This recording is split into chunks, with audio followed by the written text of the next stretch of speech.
Martinho Lutero disse certa vez que você não pode impedir que um pássaro pouse em sua cabeça, mas pode sim impedir que ele faça um ninho em sua cabeça. Isso é uma boa dica e pode nos ajudar a entender a relação do crente com o pecado.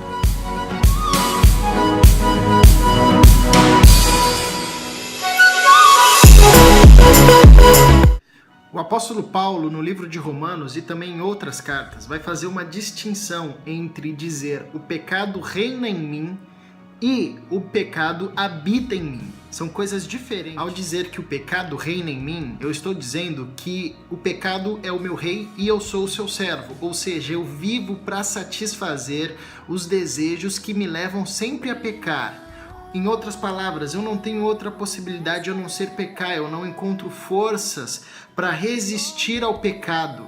Isso significa dizer que o pecado reina em mim. Ao dizer que o pecado habita em mim, eu estou afirmando que o meu coração não está mais sob o reinado do pecado. Antes, agora, ele está sobre o reinado de Cristo. Por essa razão, eu não preciso mais viver sobre a prática do pecado. Existe uma possibilidade de vencer a força do pecado que opera em mim. E essa força é dada por Cristo. Ou seja, eu não preciso mais viver pecando. O pecado na minha vida é um acidente.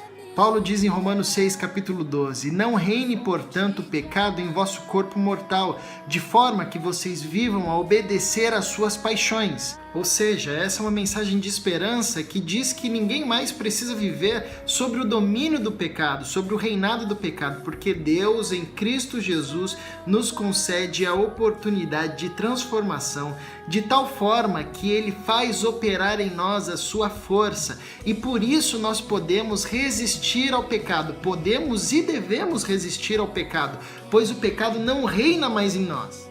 Agora, isso não significa dizer que nós nunca mais pecaremos em vida. Isso pode acontecer porque o pecado habita em nosso corpo mortal. Por essa razão, nós aguardamos com ansiedade a volta de Jesus, porque Ele vai revestir o nosso espírito com um corpo glorificado, que não mais vai ceder ao pecado. Então, o pecado na vida do discípulo de Jesus é um acidente, não é algo que deve ser alimentado, pois nós não estamos mais sobre o domínio do pecado. O pecado não reina mais em nós, ele apenas habita no nosso corpo mortal. Mas Deus, em Cristo Jesus, nos dá força para vencer, para que o pecado não faça um ninho na nossa vida e venha nos levar à morte, a nos destruir e ao esfriamento do nosso relacionamento com Deus.